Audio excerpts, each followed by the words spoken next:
Take Me for a Ride. Coming of Age in a Destructive Cult by Mark Laxer. Reading by Mark Laxer. Chapter 4. The Community. "Hello, Atmananda," said my brother into the phone. Then he winced and hung up. "Well?" I asked. "I have to call him back," he replied sheepishly. "How come?" "He said I didn't have the right spirit." He dialed again. "Hello, Atmananda!" he bellowed. This time Atmananda gave him directions to the party. Weeks before, Atmananda gave me permission to attend his parties, provided that I did not vibe the women. "Don't look at them as women," my brother had suggested, quoting Chinmoy and Atmananda. "Look at them as seekers. When you look at them as women, it hurts their evolution." I assured him I would try. After I moved to Stony Brook, I started going to Atmananda's parties regularly. At one party, my brother and I arrived at Tom's house, left our sneakers by the door, and went inside. Atmananda, Sal, Anne, Tom, and a few other disciples stood in the kitchen. They looked bewildered. The air smelled charred. Black, gooey gobs darkened the floor. Atmananda was not talking. Something was wrong. When Anne had lit the stove moments before, an explosion singed her hair and propelled chocolate and marshmallow-covered graham crackers across the room. Now, as we cleaned the mess, Atmananda began to speak. "Guru protected us from the negative forces," he said in a rich, lulling voice. I told myself the explosion had probably more to do with the gas being left on than it did with the Guru and the forces. "The negative forces want to hurt Guru's mission," Atmananda continued grimly. "But they know not to challenge an avatar directly. Instead, they go after his disciples, particularly those wide open to doubt." For months, I had grappled with the concept of negative forces. Perhaps they existed, I told myself. Perhaps they did not. In either case, I did not take them seriously. Now, though, I tried to imagine what they looked like. I pictured massive, menacing storm clouds and a dark, foreboding sky. I imagined the clouds were aware of my current thoughts. Suddenly the clouds seemed real. I felt jolted. I looked around the room. I sensed the disciples had taken Atmananda's caveat seriously. My stomach felt taut. I thanked Chinmoy silently. Atmananda had meanwhile slipped to a less somber mood. "One of the best ways to combat the forces," he said, "is to have fun." So we went out to eat. At an Italian restaurant during one party, Atmananda suddenly slapped Sal on the back and, adopting the voice of the Godfather, cried, "Hey, Sal, you plenty fine kind of guy." "Sure, I'm a plenty fine, but I'm also plenty hungry," Sal replied with an equally zesty accent, but without slapping him back. Atmananda then denounced Sal for rescuing a maiden who had been held against her will in a large vat of ravioli. "What's wrong with that?" I asked. "Sal, tell the baby what's wrong with that." Until now, I had enjoyed their antics, but the transition from being the editor-in-chief of my high school paper to the baby felt awkward. Yet at 17, I was the youngest in the group, the average age of which was 21. Atmananda was 27. And I had learned from Chinmoy and Atmananda that humility was the quintessential spiritual quality. Besides, I loved the attention. Sal replied that rescuing maidens was wrong because he should have been at home meditating.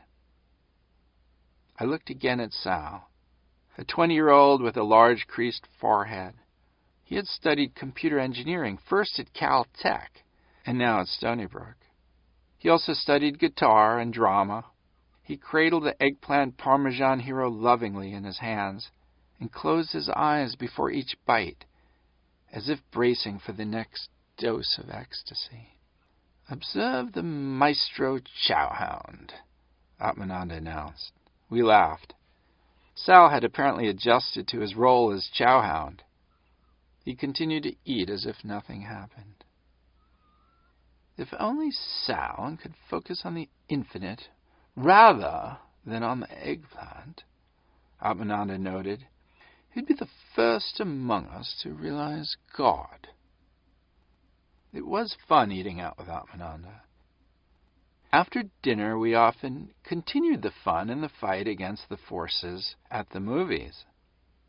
One time, Atmananda took us to Warlords of Atlantis. He bought 5 buckets of heavily buttered popcorn, tabs, Cokes, Diet Cokes, boxes of licorice, snowcaps, and raisinets. Then, from the 4th row, Atmananda claimed that 4 was a power number. We watched a film which at the time seemed extraordinary. Atmananda sat by the aisle of the nearly empty theater. He whispered something to Sal, who told Tom, who told my brother, who told me. Atlantis was a real city. Atlantis was a real city, I told Anne, who told Dana, who told Suzanne. Meanwhile, juxtaposed in an intersection of transmigrating junk food, I further divided my attention between monitoring what needed to be passed, trying not to notice the women, and watching a man on the screen discover a lost world of magic and conflict under the sea. We all had past lives in Atlantis. We had past lives there, past the Raisinets, a hidden city of magicians, seers, and warriors, where the laws of physics do not apply. We were together then. We were together.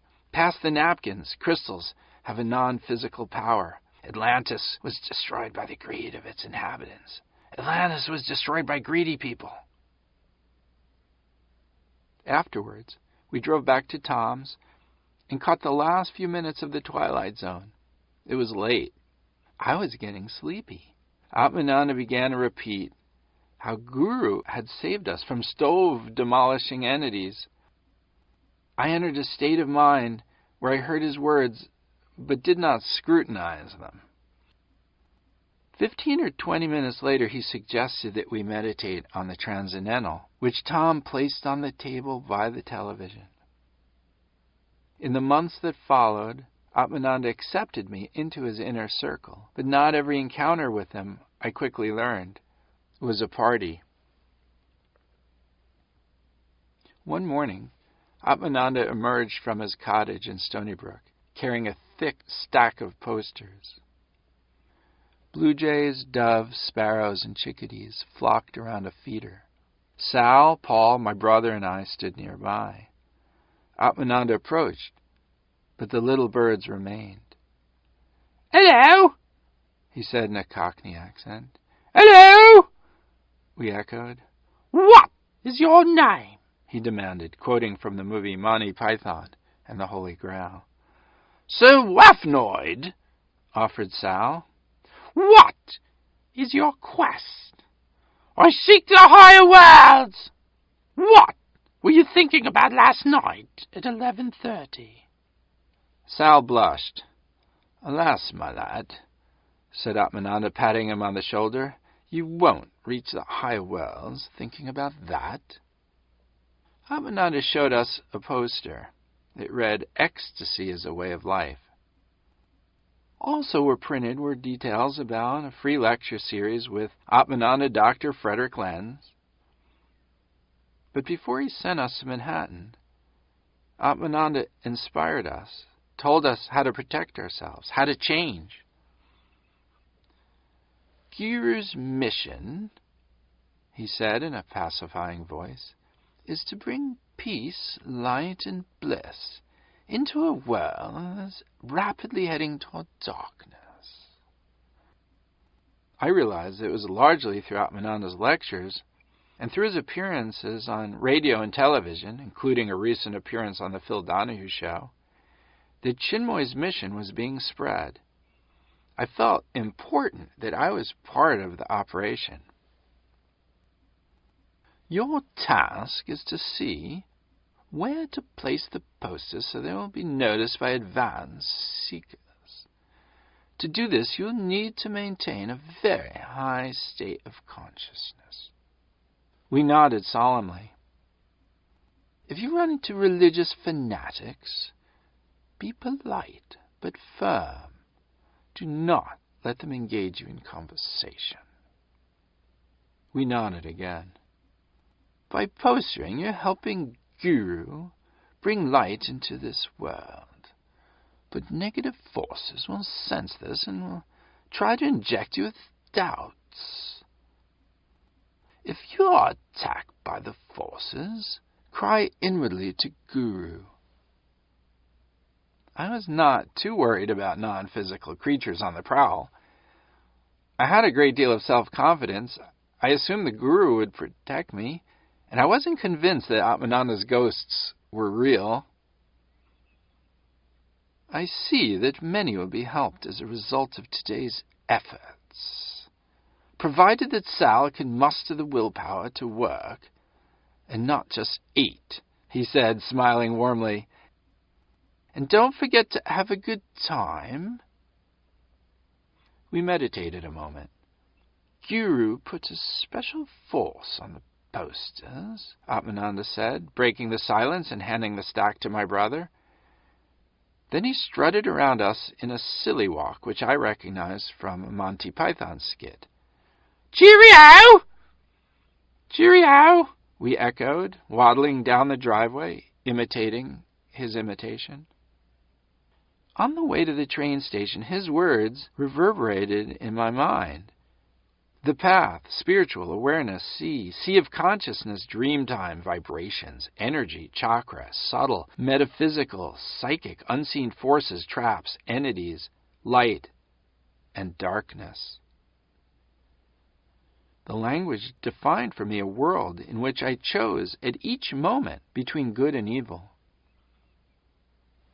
Put that way, there was not much of a choice. I believe now that ours was a pure and noble quest, and that I was a warrior of truth, not a casualty of rhetoric. On the train ride into the city, I sat next to Paul, a happy-go-lucky Swede with blonde hair, a broad grin, and a magnet-like attraction for devices that were electronic. We both were Stony Brook freshmen who had learned about Chinmoy through Atmananda's lectures. We both sensed that there was something out there beyond the surface world of reason.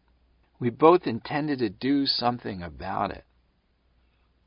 "What's the penguin doing on the telly?" he quipped, quoting from Monty Python. Green and gray scenes of Long Island sped by through the train's window frame. "The penguin on the telly!" I squawked. "It's about to blow up." "Tickets! Tickets!" announced the conductor. "All tickets, please." I remembered how, as a kid, I rode the trains without paying. I had stayed ahead of the ticket collector, gotten off when I reached the front car, and then caught the next train. But now I no longer believed in free rides. It did not matter that the ultimate destination could not, according to Atmananda, be described using words. I still felt that I should pay to get there.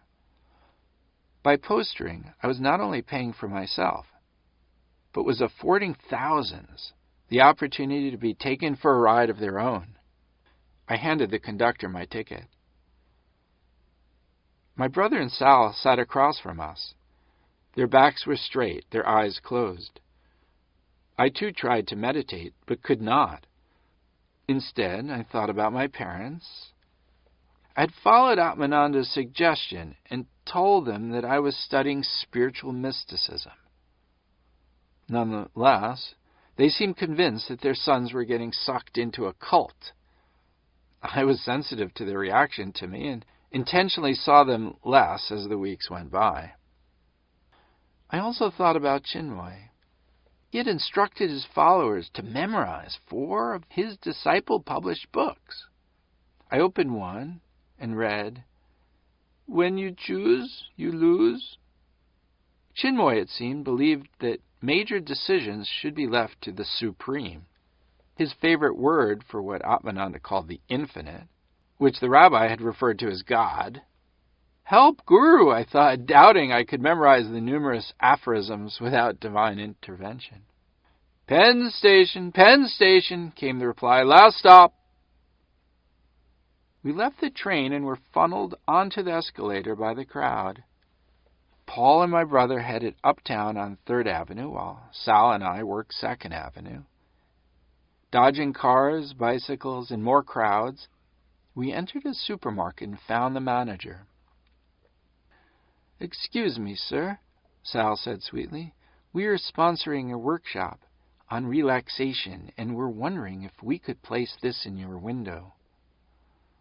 "One of the posters is already outdated," I pointed out, "so we won't have to take up more of your window space." The manager looked us over, glanced at the poster, and nodded.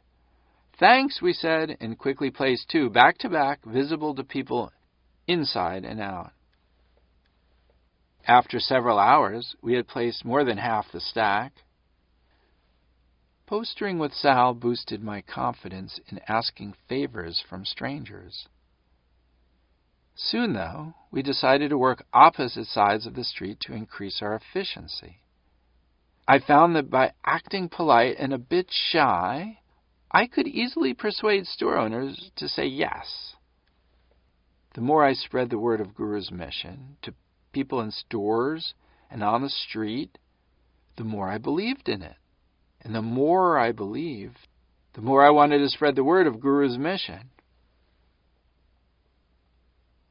When Sal and I ran out of posters, we crossed over to 3rd Avenue, met Paul and my brother, and caught the subway to Penn Station. I was tired from the postering. I found the repetitive clatter and vibrations of the train soothing. I found it easy to meditate. I could have thought about how Atmananda had been teaching me how to hunt and how not to be hunted. I could have thought about how those who teach how to hunt and how not to be hunted can easily prey upon those whom they teach. I could have thought about how, by asking Atmananda to take me beyond the world of reason, I was hunting him. I could have thought about how he was hunting me, but I just sat there and let my thoughts run free. That year, Sal, Paul, Tom, my brother, and I placed thousands of posters in Manhattan. Working with Anne, Dana, and Suzanne, we also distributed thousands of handouts on the Stony Brook campus. Sometimes we worked in sub-freezing temperatures. Once Atmananda had us glue posters on buildings in Manhattan in the middle of the night. I didn't mind. I tended to enjoy the effort in part because I believed we were doing some good, because we had plenty of time to pursue other interests. In January 1979, I began studying English literature at Stony Brook. And because, as hard as we worked, we played. "The Muppet movie?" I asked after another full day of postering. "Starring Kermit the Frog?" "Trust me," Atmananda replied. Trust was the bridge to Atmananda's world, a peculiar, improbable place where it snowed inside buildings in Manhattan in the spring, where invisible beings threatened a guru's mission by blowing up stoves, and where people were hunters or hunted or both. It felt natural to trust a man who treated me with kindness, who exuded an aura of competency and of vulnerability, and who seemed wholeheartedly dedicated to the cause of self-improvement. We met at a theater where we ate popcorn and candy in the 4th row. I told Atmananda that the postering had gone well. The lights faded and the movie began. A Hollywood agent on a fishing trip strikes up a conversation with Kermit the Frog. The agent is impressed with him and suggests that he moves west to Hollywood. Though seemingly content in his East Coast swamp, Kermit is taken by the agent's prediction that, as a movie star, he could make millions of people happy. "Make millions of people happy," echoes the starry-eyed Muppet. The scene reminded me of my former plan to hitchhike west on a mystical quest. The plan seemed less glamorous now because I had already found a teacher and because Atmananda's prediction. He often told me that had he not rescued me from that path, I would have been shot by bandits and tossed in a ditch. Perhaps, though, the former plan would have regained some momentum had I known about and had I analyzed the problems currently fouling the air between Chinmoy and Atmananda. One problem was sex. Chinmoy, who taught that higher consciousness lay above the sweaty world of physical pleasure, often instructed us to avoid members of the opposite sex whenever possible. In contrast, Atmananda told me, I once had several girlfriends at the same time, each named Susan. There was a problem of ego. Chinmoy emphasized over and over the importance of humility. Atmananda often pointed out to his inner circle of friends that in a past life he was Sir Thomas More. There was a problem with cinema.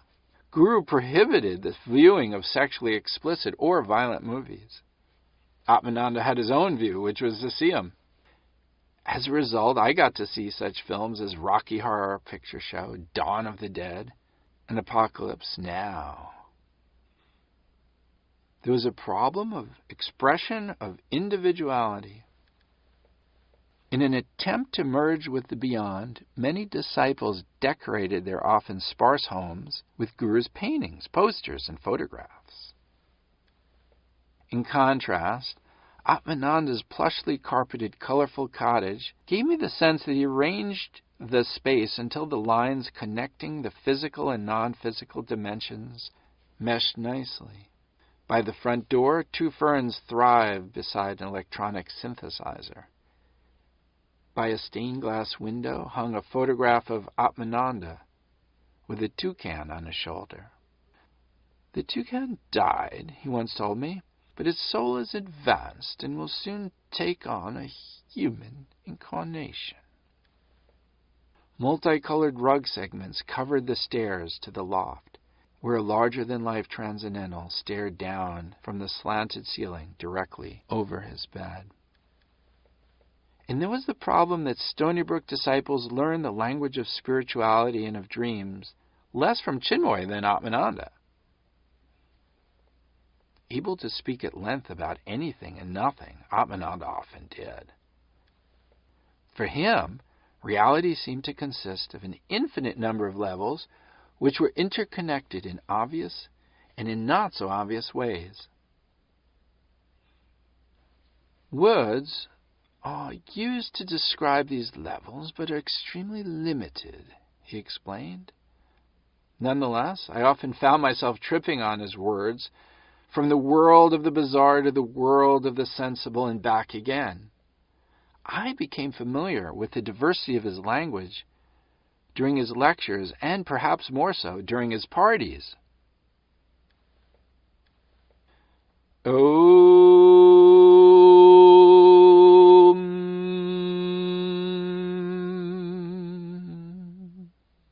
He chanted after a 25-minute meditation at the start of one party. He slowly bowed and touched his forehead to the floor, which is where he sat, along with the rest of us. Then the Stony Brook disciples stoked the fireplace, set the tablecloth on the floor, grated cheese, and emptied bags of tortilla chips. I watched the disciples work. Only months had passed since the exploding stove episode, and yet I felt close to them. There was Atmananda.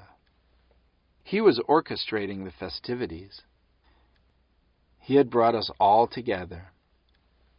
There was my brother. He looked happy. He did not seem to mind me tagging along. There was Sal. His intense nature seemed balanced by a fabulous sense of humor. There was Tom, the tall, easygoing bass guitar player. He would soon receive a degree in history from Stony Brook. He seemed to be good friends with Atmananda. And then there was Paul. He and I were becoming friends. Then there were the women. According to Guru, I was not even supposed to look them in the eye. I tried to protect them from my wayward sexual thoughts, but sometimes in my imagination, I did more than just look. Then I felt bad.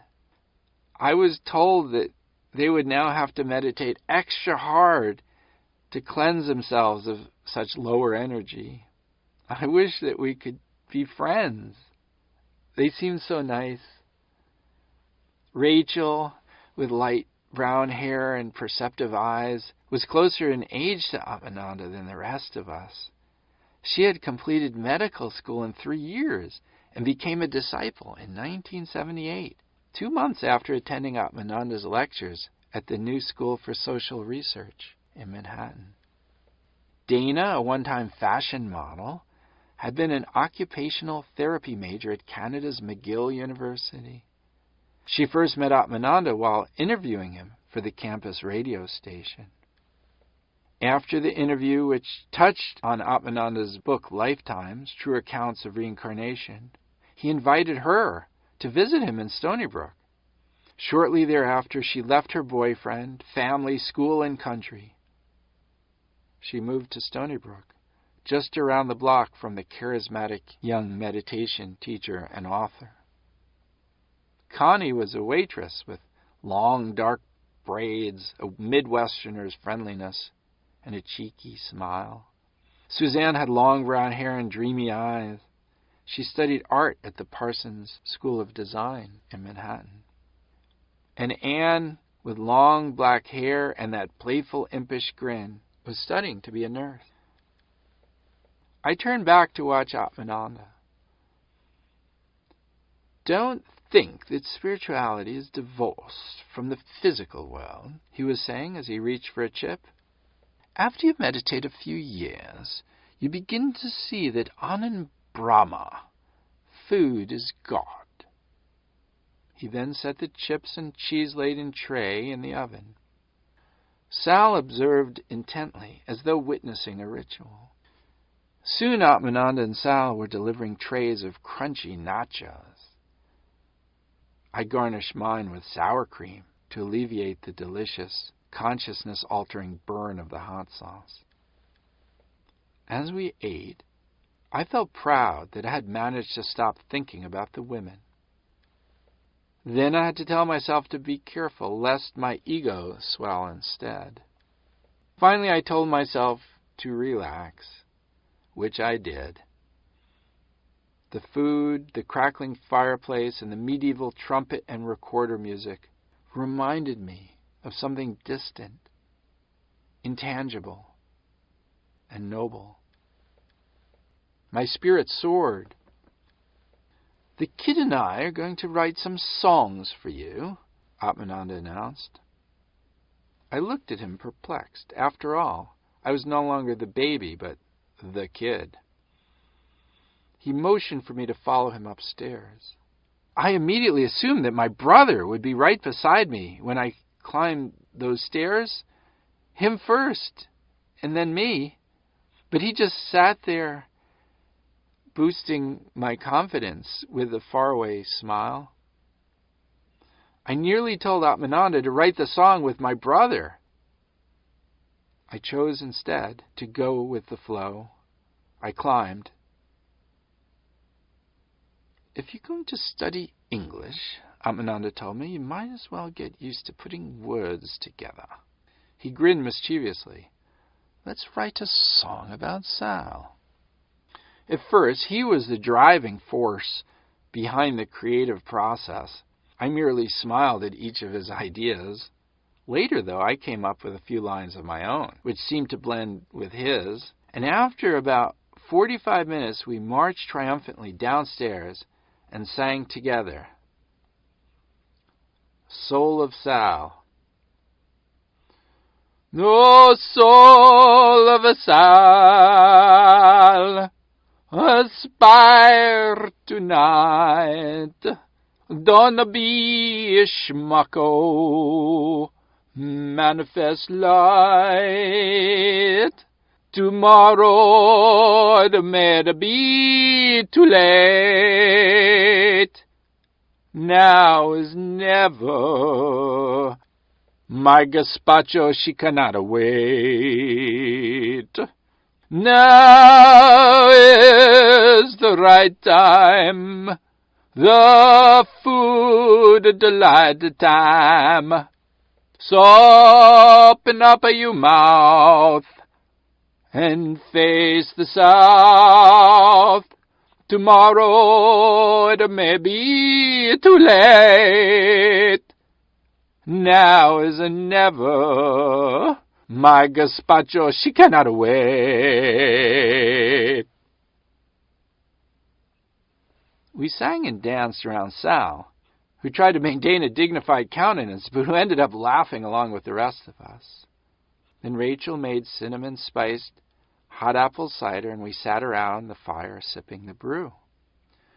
Later, Atmananda sang a revised version of I Don Quixote from Man of La Mancha. Hear me, heathens and wizards and servants of sin. All your dastardly doings are past. For a holy endeavor is now to begin, and virtue shall triumph at last. I am Atmananda, the humble and pure. My destiny calls and I go, and the wild winds of fortune shall carry me onward, whithersoever they blow. Whithersoever they blow, onward to glory I go. After the performance, Atmananda said that the level of our consciousness was dropping, so he had us meditate for about 20 minutes. Then he said, "We're going to play the game." "What game?" I asked, feeling bolder after having performed with him. "Part of the game," he replied cryptically, "is to figure out what the game is." "The game is the intuition game," said Sal. "You want us to intuit something." "Right." I wondered if Sal could read Atmananda's mind. "Some of you think that you can read my mind," Atmananda said, peering at Sal. "But you can only read those thoughts that I make available to you." Sal had intuited that we had to intuit something, but we still did not know what it was. "Is it about the past?" asked Anne. "When you intuit the truth, you get an answer, not a question," Atmananda stated. "It's about the future?" stated Dana. "Right. You want us to look into the future," she continued. He nodded. "I see you traveling around the world giving lectures," she predicted. "Many seekers will become disciples as a result of your talks," offered Tom. "Guru will be happy with us," suggested Anne. "We're going to put up a lot of posters," I added. Atmananda said we'd done well, but we're forgetting something important. We looked at him expectantly. Then, in his Kermit the Frog voice, he said, "We're going to make millions of people happy." "Make millions of people happy," I echoed. Chinmoy seemed willing to look the other way when Atmananda, his chief recruiter, disregarded his etiquette on sex, ego, cinema, individuality, and language. But his patience ran out in 1979 when a Queen's disciple informed him that Atmananda was, quote, playing guru Actually, it had been several months since Atmananda had made it a practice to scan the audience during a meditation part of his talks, as if he were channeling divine light. But now Chinmoy saw the light, and Atmananda was in immediate danger of being kicked out of the center. When Atmananda learned of his predicament, he had an idea.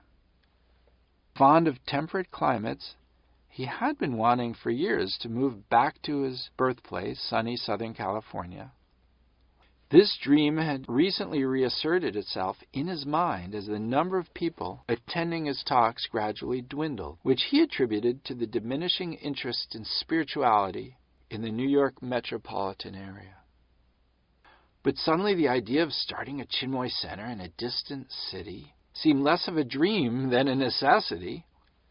He wrote Guru a letter asking if he could move to San Diego. Chinmoy consented. Weeks later, the phone rang. It was Atmananda. I offered to find my brother. No, he said. I want to speak with you. Why don't you come over?